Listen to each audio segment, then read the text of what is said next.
This conference will now be recorded. Okay. The case for today's discussion is a patient with a nervous system symptom. So I'll just go through the basic description. Patient is Mr. Rajagopalan, 65 years, coming from Kanchipuram, and he is a farmer by occupation. And he got admitted on 23rd 8 2019, and he belongs to a class 2 socioeconomic status. Informant is patient himself. Okay, up to the chief complaints. Has she mentioned all what is relevant? Others can give your inputs. Up to chief complaints. Okay, I think she has done well. The initial part she has done well. Okay. So going to the main complaint now.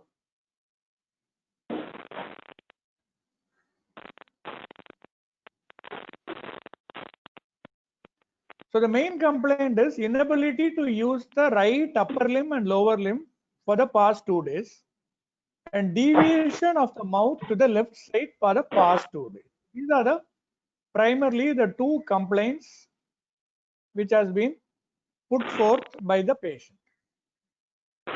Again, is the description of the chief complaints fine? Is the description of the complaint satisfactory?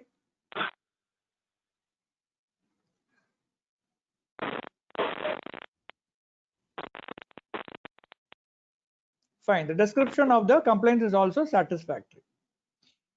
Now going into the history of presenting illness. As I told you, the complaint should be explained in such a way that it is narrated like a story.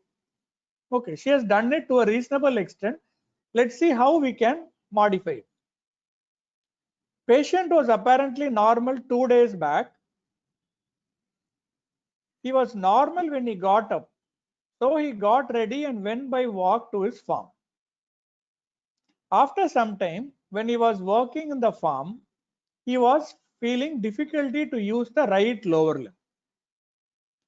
So he returned home and took rest. Okay, this is the initial description what she has given. I'll just read it again. Patient was apparently normal 2 days back. He was normal when he got up, so he got ready and went by walk to his farm. After some time, when he was working in the farm, he was feeling difficulty to use the right lower limb. So he returned back and took rest. Now, can you improvise this by any extent? I'll give the opportunity to Sanjana first. So if a second chance is given to you, till whatever I read now, what else you will attempt to crystallize or fine tune? Sanjana can give the input first and then others can come in.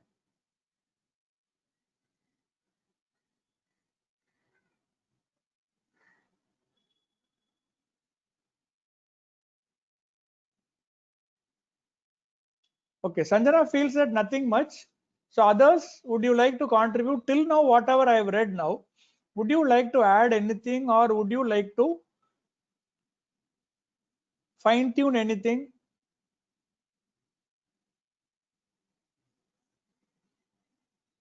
So Smriti has put, when did he get up? When did the dizziness happen? How far away is his farm?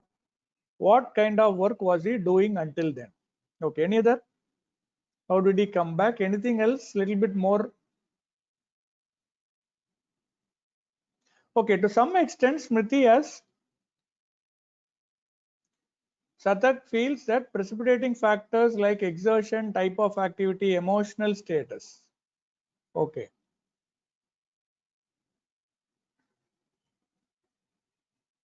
Okay. I'll tell the critical things which needs correction here. Okay. So when you Smriti has asked apparently normal is the right term. Already I told you, if the patient has been functionally normal, you can tell apparently normal. Patient should not be having any previous residual weakness. Okay. So I'll tell the critical part, what has to be elaborated there. I'll also tell certain things which may or may not be elaborated. I leave the option to you. Now, when you tell that he was feeling difficulty to use the right lower limb, you need to clearly categorize what did he mean by that. Was he not able to grip the footwear? Was he having difficulty in getting up from the squatting position? Was he having difficulty in climbing stairs? Or was it feet dragging? Okay, difficulty in using the right lower limb, that has to be crystallized. Now Sanjana can come in and clarify what was the difficulty. What was the difficulty? What was the type of difficulty? Because difficulty can be anything, isn't it? It can be pain, also can be a reason for difficulty. So what is that you mean by difficulty? Was it weakness? If it is weakness, what was the kind of weakness? If you remember, you tell, otherwise I'll just give a virtual description. Weakness to move the right lower limb. In the form of what? You have to tell in the form of, see, move means, was he able to stand and walk? It looks like he was able to walk back. So what was that? What did he actually feel as weakness? Was it a distal weakness, or was it a proximal weakness, or was it both? And what was the activity which he felt it was weak?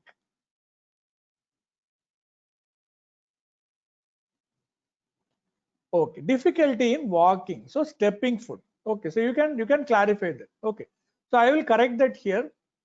I will correct that first one here.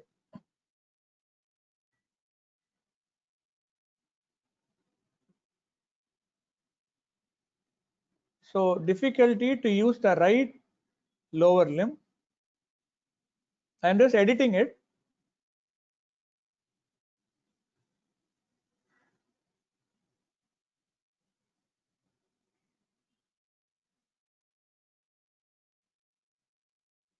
In the form of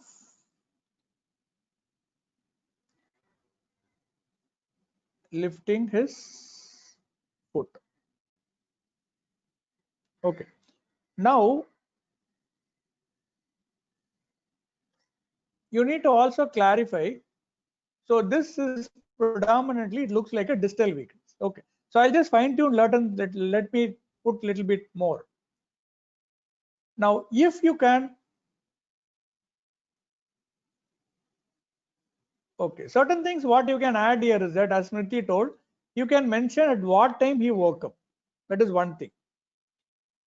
Then he walked to the farm means what was the distance he walked. Exactly at what time the weakness started. See, in a patient with weakness, what is the importance of getting the exact time of the onset of weakness? You told that he has gone to the farm, that's fine. Do you remember what time he had? Was he able to tell? Was it at least before noon, or Sanjana, were you able to remember time, approximate time, at least pre-noon or post-noon? Sorry, forenoon or afternoon? He mentioned in the morning. Okay. So if he mentions in the morning, you can tell the approximate number. So the reason is Satak has put us to evaluate progression and evaluation of paralysis. Something more relevant from the treatment angle. Something more relevant from the treatment angle. Why I am interested in the time, exact time. What window period? Sana has mentioned window period.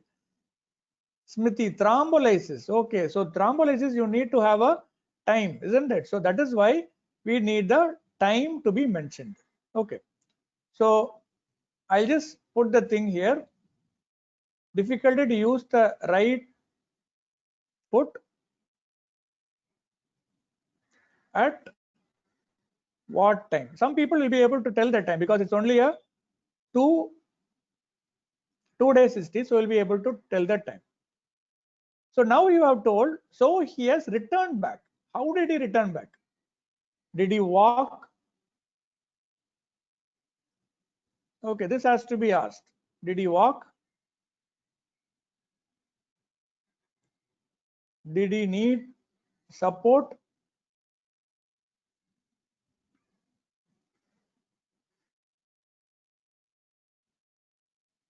okay, so this gives you a degree of disability. Okay, so I'll just highlight the two important things you need to clarify here. So when you tell the degree difficulty to use the right lower limb, you need to tell about the what is the type of weakness and what time. Okay, so this is relevant because I told you one is to know whether it is a distal weakness or a proximal weakness. Second, from the angle of thrombolysis, since it is a weakness, it could be a stroke. Time documentation is important. So when he returned home, what was the functional? So this tells you about the degree of severity at the beginning. Okay, so till this time, is it clear? So two things I have corrected. One is the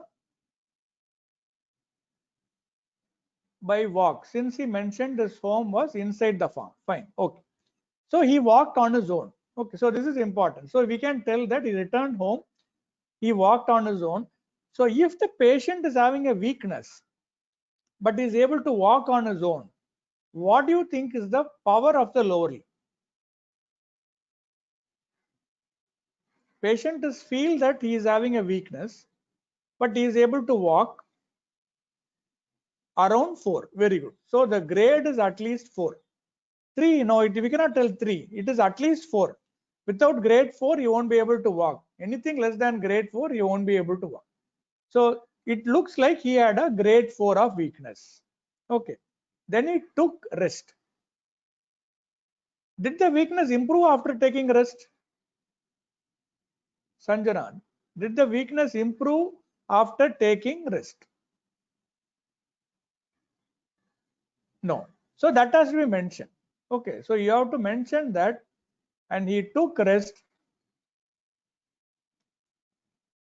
with no improvement in weakness. Okay, fine. Now,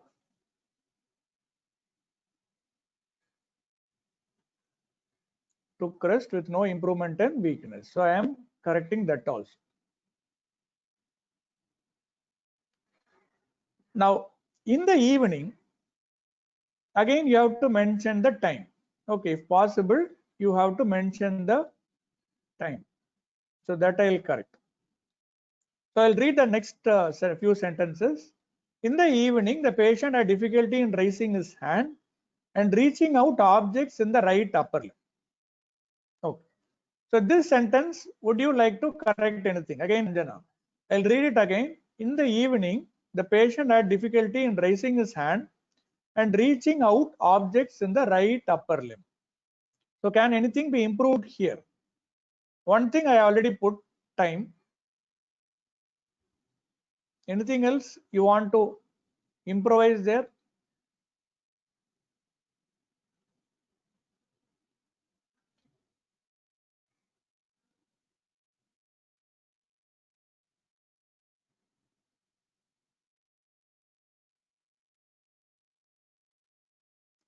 Sanjana has given what object, any weight lifting done. Very good. Okay. So here, see, there is an ambiguity in the description. You are able to identify that you have told difficulty in raising his hand. Generally, we tell difficulty in raising the upper limb or arm. Am I right? This is hand. Okay. So hand means when you talk about hand, you tell something relevant to the hand. For example, gripping the object or lifting the any weight. So what was it? What was the exact description the patient gave? Because we need to rephrase it. Difficulty raising the hand is not, again, there is lack of clarity in that. So what did the patient tell? Do you remember? What was the problem? What he was not able to do with the hand?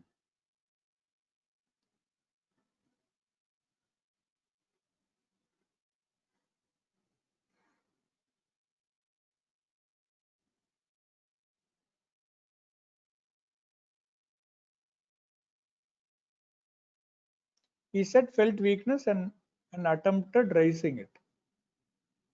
So did he mean that weakness was in the hand or in the entire upper limb? Weakness, Sanjana, the weakness was in the hand or the entire upper limb. Then we have to rephrase it. Is it weakness of the entire upper limb or weakness of the entire upper limb? So what we can correct it here. So he didn't commit about the hand.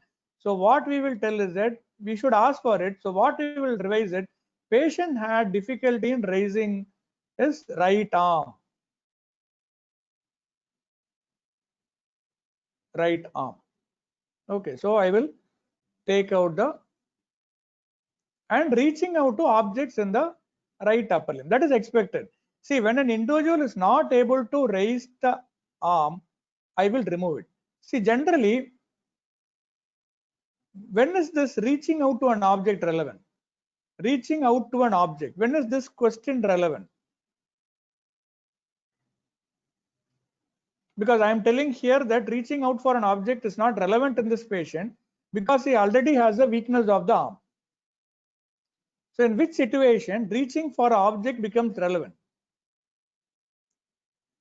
Which condition we use this question? Cerebellum. Very good. Okay. So for cerebellum, so when the patient does not tell weakness, but he tells that he is not able to reach for an object. Okay. So what I am doing is that I am just correcting it, just changing it. So patient had difficulty in raising the arm. So I am just taking out the reaching out objects, the right upper limb, because that is understood, because when he is not able to raise the arm, he won't be able to. Okay. So here you have to mention, was there any weakness of hand? Okay. So this you need to, so this I am correcting it. Difficulty in raising arm.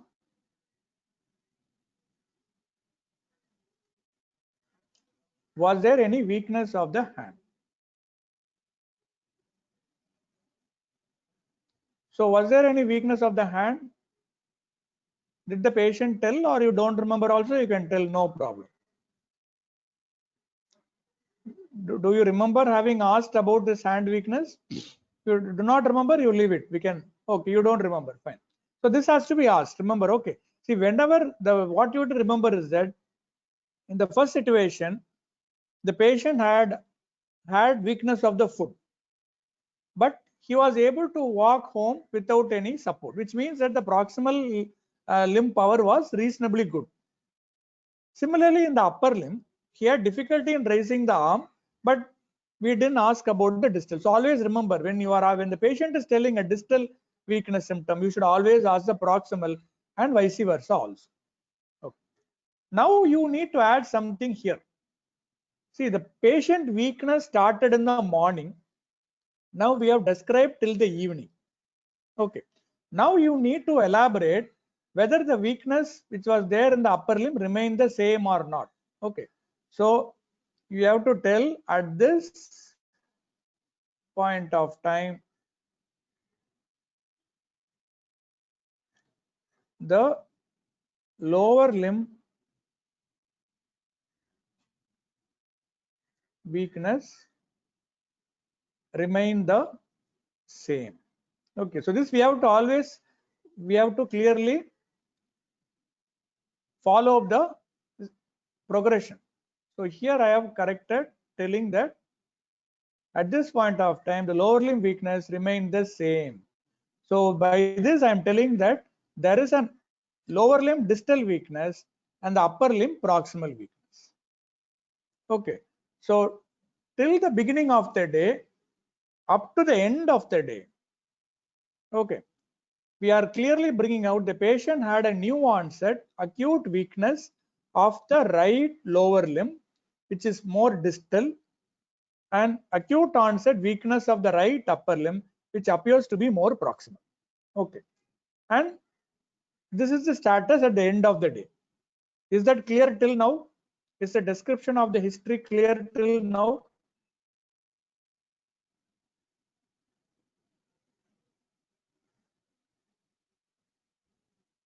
Any doubts you have in the description till now? Any doubts you have in the history description till now?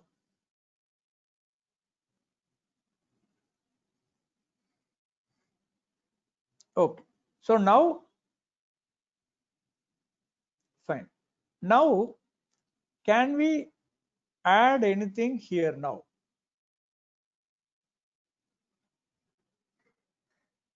Fine. So I'll go on with the history. I'll continue with the history. The next day morning, the weakness progressed and he was neither able to get up from bed nor hold his brush or coffee tumbler. Then he was taken to the hospital by his son. Okay.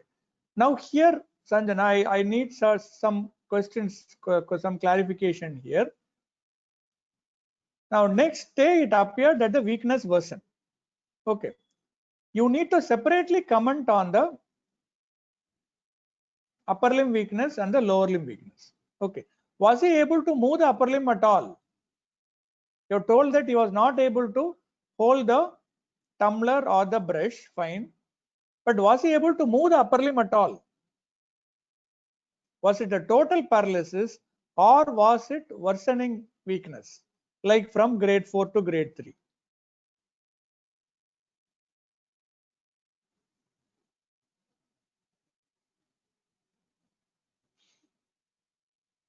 Very little range of movement in the upper limb, he said. So what we can do is that he progressed weakness to the extent with minimal movement, which means that he could not do any activity. Am I right? So we have to clarify that here itself. Okay, I'll correct it now. Next day morning, the weakness progressed and he was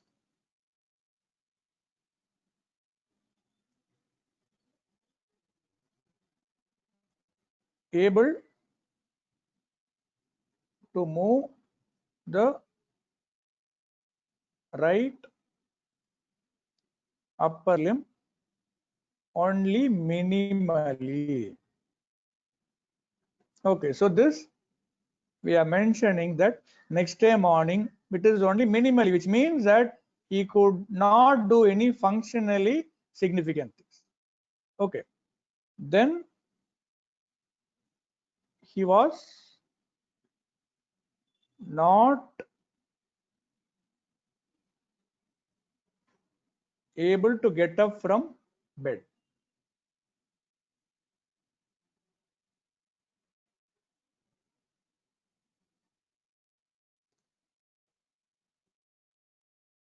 Okay, so now this clarifies that he has worsening of upper limb weakness when he is not able to get up from bed. What does it tell you? Does it give you any information? Not able to truncal weakness. Very good. Roshni has put.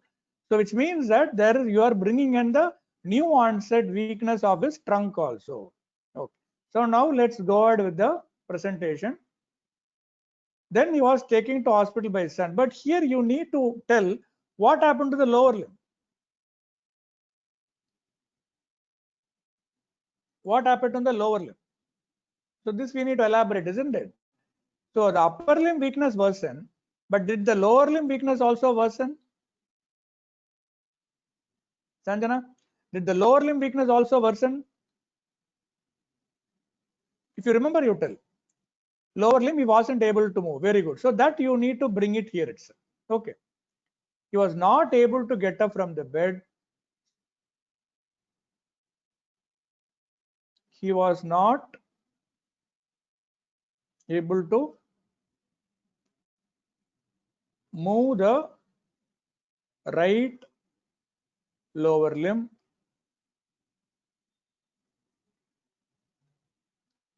Okay. Now then he was taken to hospital by his son. Okay. So now I will take out this. Episode was insidious answer that can be removed. Partial weakness first in the right lower limb, its progress gradually to the right upper limb. So this is all come in the summary. We already told it. From the patient's home to the hospital in the window period, no thrombus. So this need not mention because they may not be able to tell. Okay. Okay. So from this,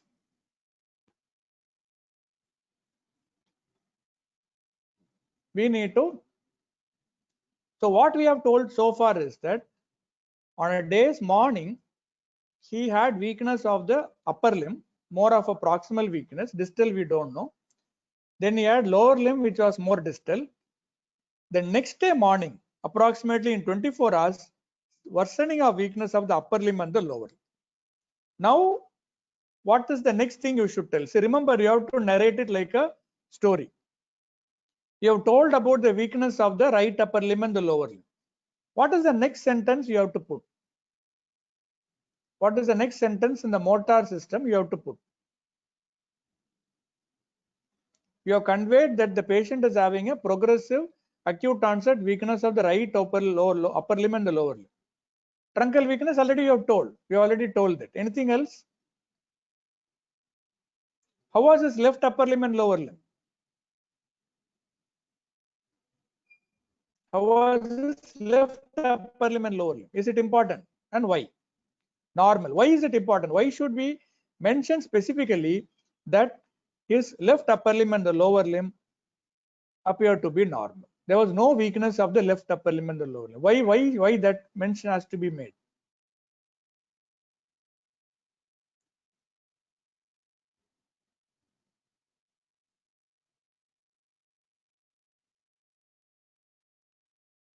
No, I think you are not getting the point. If all the four limbs are weak, how does the Alan G has given the answer to localize the lesion? What is the difference? Alan G can try. Alan G can try. He told the localize the lesion. How will the lesion vary? If it is hemiplegia, where will be the lesion? Commonly.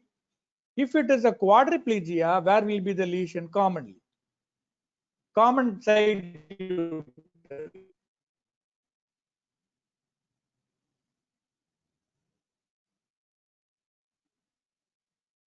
Okay, commonly you have told internal capsule. Fine.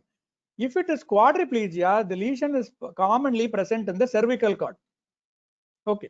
If it is hemiplegia, the lesion can be above the medulla, at or above the medulla. Is it clear? If it is hemiplegia, the lesion is at or above the medulla, commonly internal capsule, I agree. If it is quadriplegia, then the lesion is probably at the level of the cord. Is that clear? So now I'll just enter the, correct it now. So I will tell that he had no weakness of left upper limb and lower limb. Okay. So this is we have put till he was taken to the hospital. Now I need some more information from Sanjana. Okay. After he got hospitalized, what happened to the weakness of the right upper limb and the lower limb? Did it remain the same? Or did it worsen to the extent that he could not move at all? Or was it improved? If you remember, you tell, otherwise I'll give a virtual description.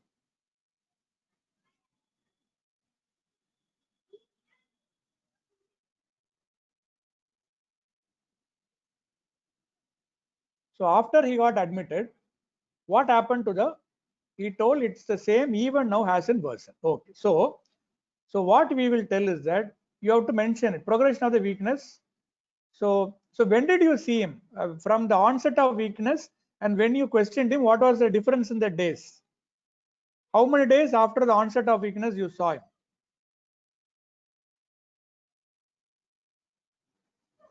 Give me an approximate duration.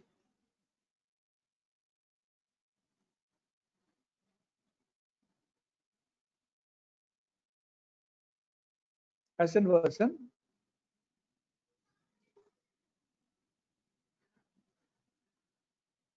You don't remember, maybe 3 to 4 days. Okay. So then you will tell that his weakness of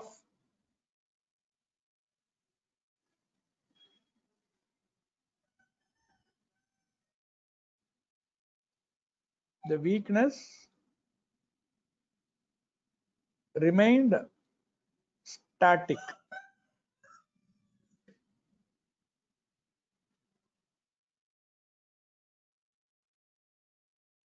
since admission. Okay, weakness remains static till since admission. So now I'll go down. So now what we can do is that we can remove this. Okay, so I'm just removing it because motor system you have to tell it as a story. You have told it. Now history of inability to raise upper limb and reach. So don't try to follow the template always. So what I am doing now is that I am taking off the, because see when the patient is telling that he is not able to move the limb at all, is it correct to ask him whether you are able to button the shirt? Patient able to move the hand at all. So that you need to be very, very important. So apply your mind there. This is what I told you. When you ask a question, you need to customize to the patient's requirement. Okay. So now many of the things what is mentioned here is not relevant. He cannot climb stairs when the weakness is fully there. He cannot use the Indian toilet. It is expected. When you tell that he is not able to move the hand at all, he cannot mix the food. He cannot catch the tumbler. So what I will do is that I will remove these aspects will be removed. Okay. Again, distal we can remove the weakness part.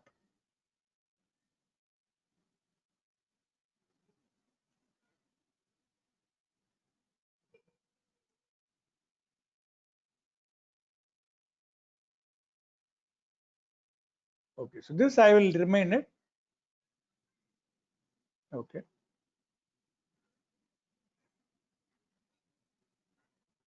So this again I will delete. Okay, so with this we are closing the motor system. Okay. Now here you can see that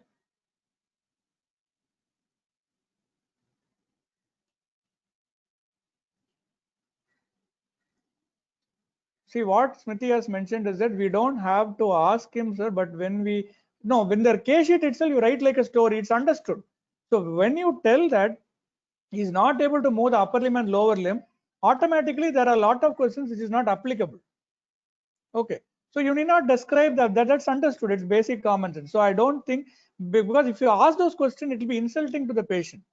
See, the patient is telling you, I'm not able to move the upper limb and lower limb. After that, you ask him if you are able to mix the food, is he able to grip the comb, then it may not look nice. You understand? So now I have edited it. Now, complaint of twitching muscle regularly, it is not required. Basically, it is a symptom. It is called fasciculation. Okay, you know what is fasciculation? Have you heard of this term fasciculation? Have you heard of this term fasciculation? What is that fasciculation? If you have heard of it, what is it? Okay, fasciculation is actually twitching of a group of muscle fibers. Okay, fibrillation is twitching of a single muscle fiber. Okay, it is a twitching of a group of muscle fiber. So generally, it is a symptom of anterior hornsel disease. It is a symptom of anterior hornsel disease, or more commonly some types of lower motor disease. So if you want, you can mention it. It's not very relevant in a patient with hemiplegia. Okay. No history of abnormal involuntary movements. So what is the type of abnormal involuntary movements you may expect in a patient with hemiplegia? Sanjana, can you try? It's little higher level question for you, but you give a try.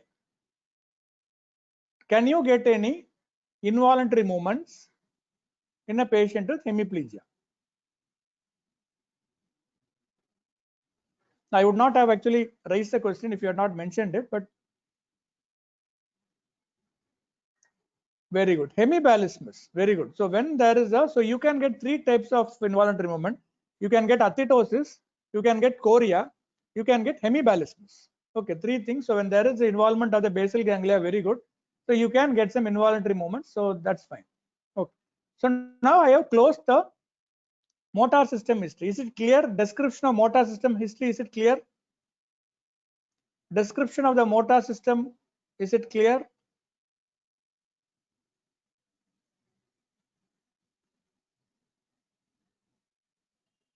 So when do we see muscle fibrillation? I told you, isn't it anterior horn cell disease? Sana, we see it in anterior horn cell disease, spinal cord disease, usually degenerative diseases affecting the anterior horn. Or it can also occur in compressive myelopathy at the place where the compression of the cord is occurring.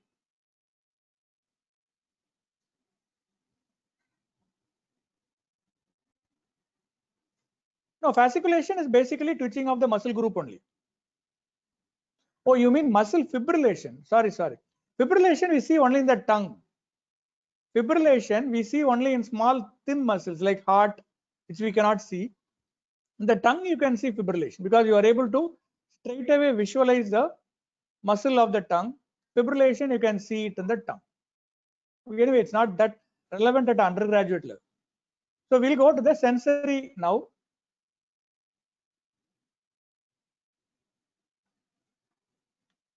See, before that,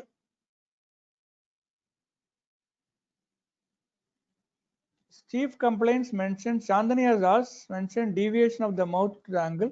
Does it now come in or do we wait till the full cranial nerve history?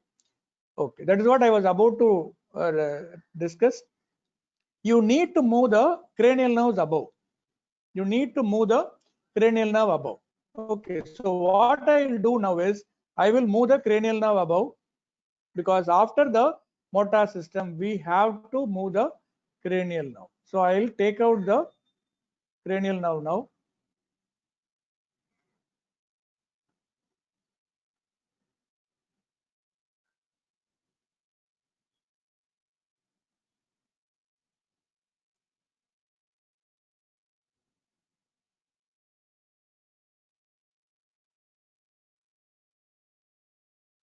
Okay, now I'll edit it for you.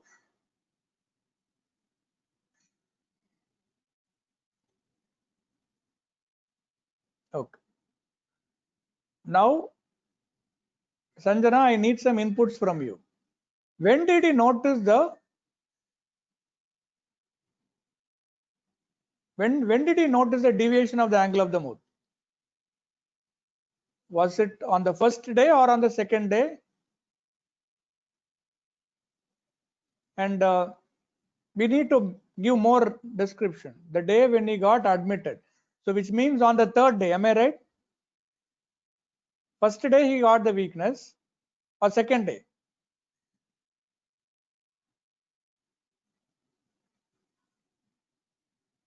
Second day. Okay. So now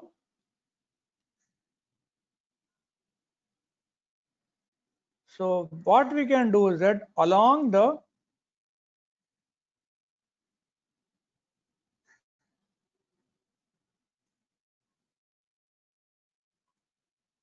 second day when his limb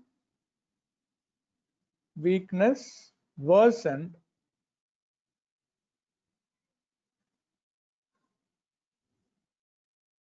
he noticed deviation of angle of mouth.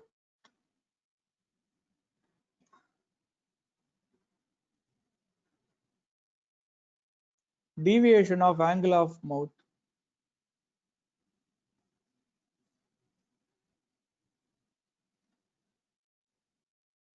to the left side, comma. So I'm just editing the sentence format.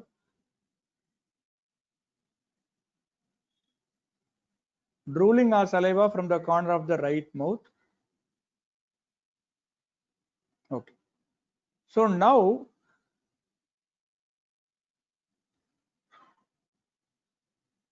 I have edited your history here. History of inability to hold the air in the mouth. Is it a correct question? History of inability to hold air in the mouth. Is it correct question? Is it a correct question? See, the ability to hold air in the mouth. Okay, so you remember that. So this, I think you know that. See, this is an examination finding. When you check for buccinator weakness, we actually do that. So that can be removed. But you have to mention about if is any stasis of food inside the mouth. Otherwise, you can leave it. Okay. So what I will do here is that I will remove that. I will remove that. So I'm taking out the history of inability to hold air in the mouth. Now, no history of inability to close the eyes. Again, I'll get back to Sanjana. Can you tell the same information a different way? No history of inability to close the eyes. Sanjana, can you try and tell me in a different way?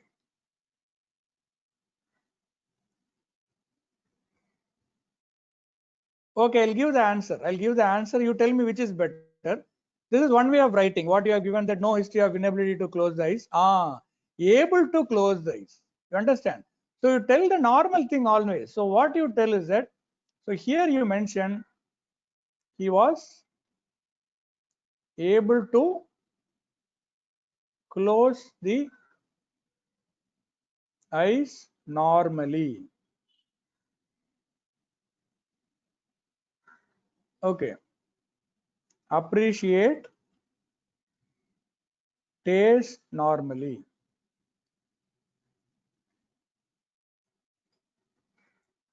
And last one, I think we can leave. No history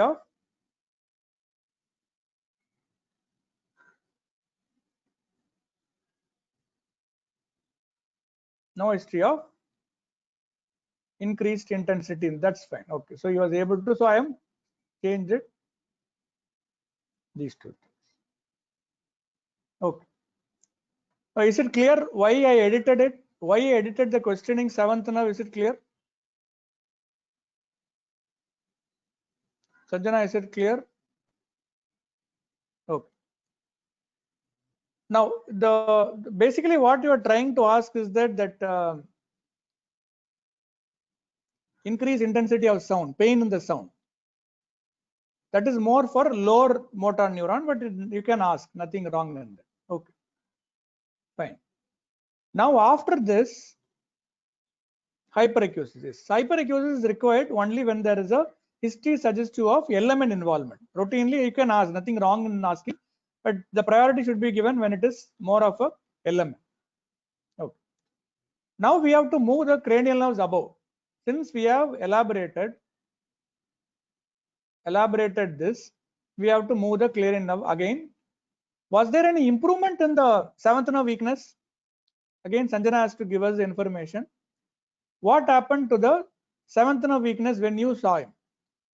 Weakness was static or was it better?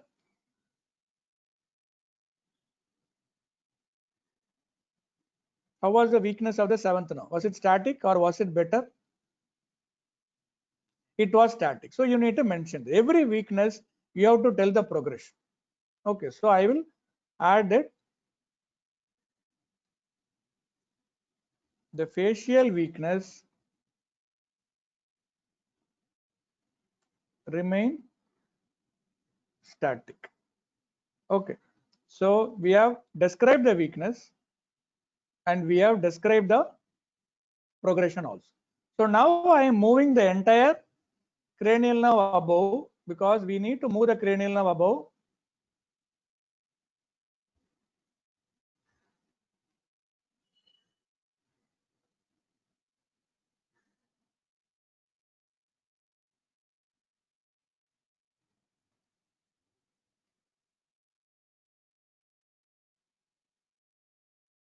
So I am moving it above.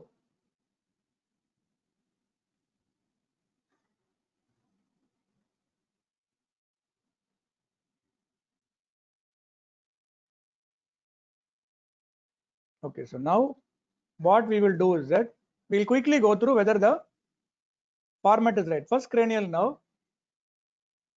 Actually, you need not tell that you are asking it for first cranial nerve. In the history case sheet, you do not tell it. Again, I'll give an opportunity to Sanjana. No history of loss of smell or altered smell. So I'll just change it as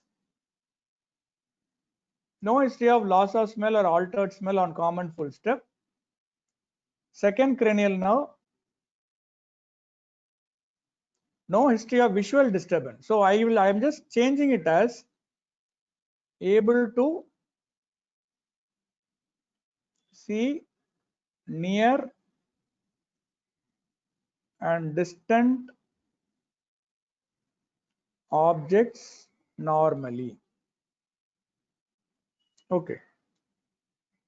Or other way of telling will be able to read normally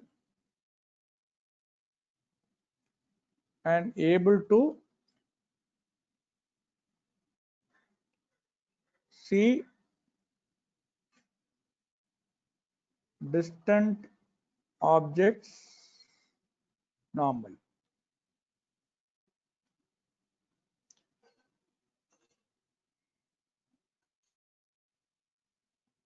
Able to appreciate colors.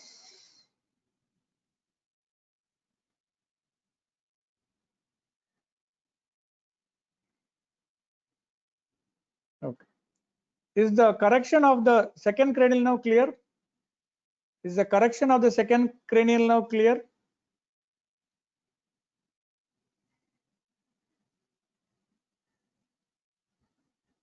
Okay. So now I'll go to the correction of the 346 cranial nerve. See, 346 cranial nerve, patient can only tell that there is no double vision.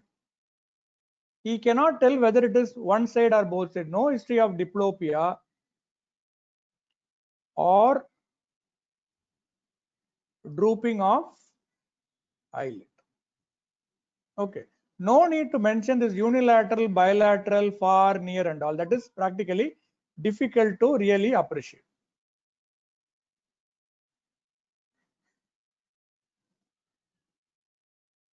Okay, so I am removing that part of.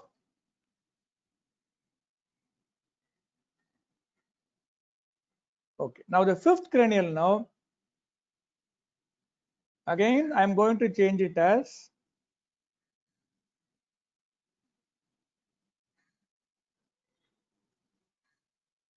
able to appreciate touch and temperature over face, able to chew food normally.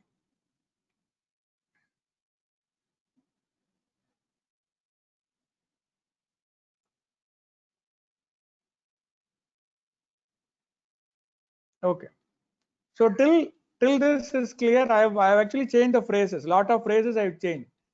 Are you clear why I changed it? Try to be more positive. Try to tell things in a, rather than telling no history of, whenever possible, try to tell patient what the patient is able to do.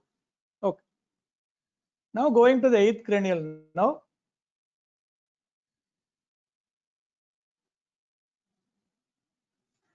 No history of, don't tell just giddiness. We have to tell vertigo. Vertigo is rotatory dizziness.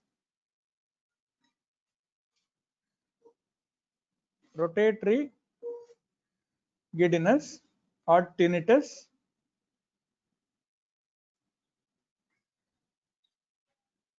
Able to hear normally. Okay. So with that, we are closing the eighth cranial now. Okay.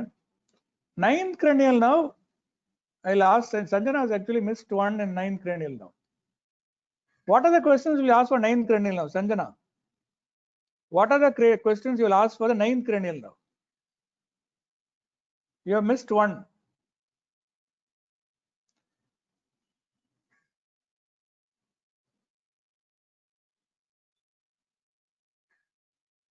No history of nasal regurgitation. No dysphagia. Nasal intonation, hoarseness you have mentioned. Dysphagia or hoarseness of voice. Okay. You can ask for nasal twang and additionally, but primarily I am looking at dysphagia. I think you have missed out dysphagia if I remember it right. I'll check it anyway.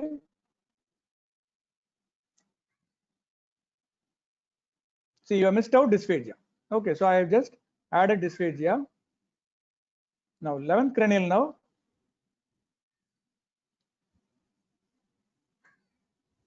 No history of difficulty in turning head from side to side. No history of difficulty in lifting the head from pillow. That's correct. No history of slurring of speech.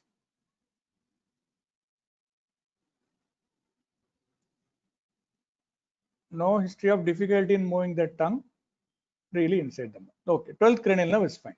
Okay. Now cranial nerve correction. Eric, clear? Cranial nerve description correction. Clear?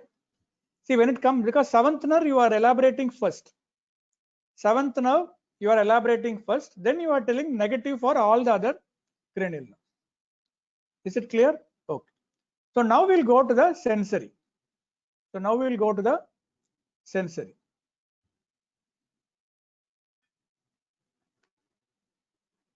Now sensory system, basically you see whether you have told about touch, temperature, pressure. Okay. So is able to feel the sensation of cloth. Sensation of clothing, warm or cold water. So you are finishing. Sensation of clothing is touch. Warm or cold is temperature. Okay, so this is a positive symptom. Prickling, burning, tingling sensation is a positive symptom. Okay.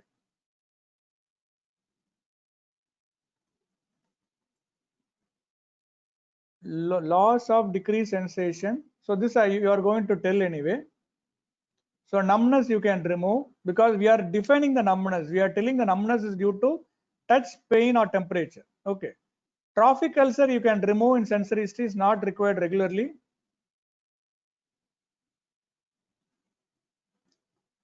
Okay. Now you have mentioned no history of difficulty in walking. So we have finished touch, we have finished temperature. What else? What else we have to ask?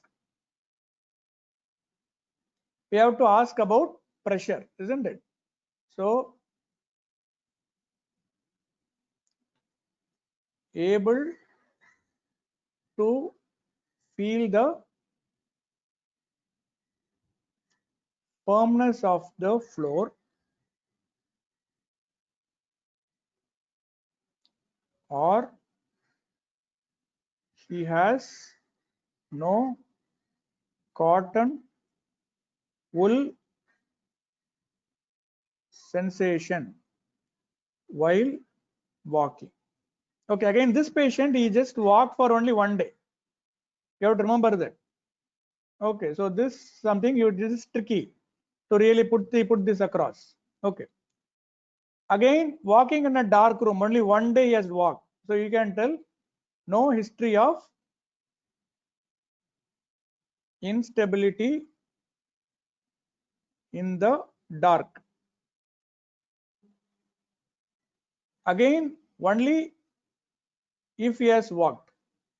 No history of instability when washing the face. This asks you need to be careful. Okay. Because patient has had a right upper limb weakness. Right upper limb weakness. So she has put not able to walk. Not able to walk means don't put that. So this you remove it. Okay, either you can tell he was able to do it on the first day. If he has done it, if he has walked in the dark on the first day, you can tell it. Otherwise, you are deleting it. Okay, so I am deleting the walking part history. Instability in the dark, again, I am removing. So if he has not walked No, you can mention. That's what you need to decide. If the patient has walked on the first day, you can mention it. Otherwise, you can leave it. So if you are walking also, you can just on the first day, he could feel the firmness of the floor while walking. Okay, so you leave it there. Okay, so what I have put is that I have told about the pressure. Okay, we have told the questions for touch, temperature, and pressure. What we have not mentioned is question for which tract we have not mentioned. Which sensory modality question we have not mentioned. Instability in the dark, instability when washing the face is question for what function? Now, what function? Posterior column is a tract. What function? Posterior column is a tract. Joint position sense. Proprioception. Okay. So we could not ask about proprioception. Okay. So now going to higher mental function. So don't ask about higher mental function. It is really a complicated thing. Okay, so I'm just skipping the higher mental function. No need to ask anything about higher mental function. We can assess it. So autonomic nervous system, we can autonomic nervous system, normal bladder and bowel habits. So here you need to mention clearly, able to feel fullness of bladder, able to control urge, able to micturate normally, no sensation of incomplete bladder evacuation. Okay, bladder alone you elaborate. Okay, so this is important. You need to mention here. Okay. Palpitation is not a strict autonomic system. Generally, we ask about postural dizziness, and we have to mention main about alternation in sweating. Okay, so this is important. Okay, autonomic system, is it clear? Autonomic system, is it clear? Autonomic system is not very important for you, but the format you should know. Okay. Now going into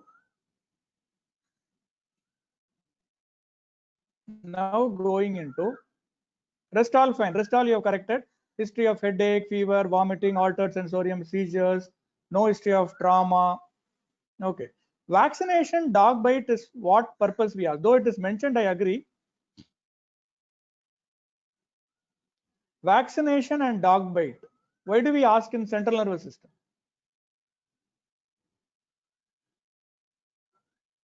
Demyelinating disease. Very good. So vaccination can cause demyelination. Reason for dog bite we ask is because vaccine given for dog bite can cause demyelination. Okay. So that is the reason why we are actually asking about. Okay, so that's the reason we are asking about the demyelination.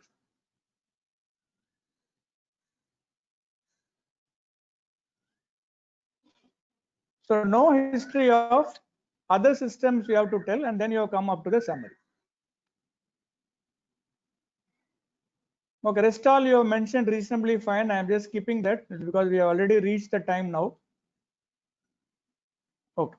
Now, in the provisional diagnosis, okay, we will take it up as a separate class, but Sana, see, vaccination and dog bite, see, post vaccination, you can get demyelination. You have what is called Guillain-Barré syndrome. that can occur after vaccination. So that is why we ask about vaccination. Dog bite is an indirect question for vaccination. That's all. It's not relevant for non-demyelinating disease. Okay. Now I'll just close the class with one basic question to Sanjana. Now you just tell me the tracts involved alone, Sanjana. You asked about bladder, the patient was catheterized. Then you can stop it. No, till he was catheterized, he was able to appreciate. No. Till he was catheterized, he was able to appreciate, isn't it? Till he was catheterized. Okay. So then you have to tell he is catheterized. Okay. So what we can do is that you can tell about the description. You can tell about the description, and subsequently you can tell that he was subsequently catheterized. Okay. Now, can you tell me the tracts involved, structures involved in this? Let's not go to the diagnosis at all. Based on what we have discussed, just tell me the anatomical structures involved. Anatomical structures involved.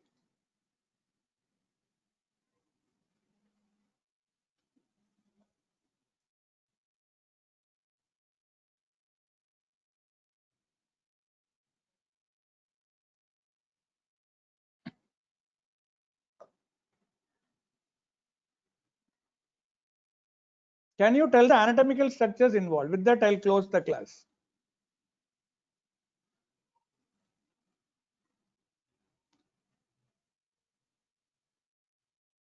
Okay, I'll give you it as a homework. I'm not going into the anatomical structures involved. Okay, some of you have given the answer.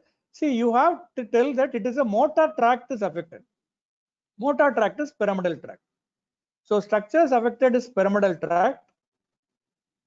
And which fibers of the seventh cranial nerve? Lower motor neuron or upper motor neuron? Upper motor neuron. So upper motor neuron fibers of the seventh cranial nerve, of the right seventh cranial. Okay, so we will stop the discussion with that. So I'll give you some homework.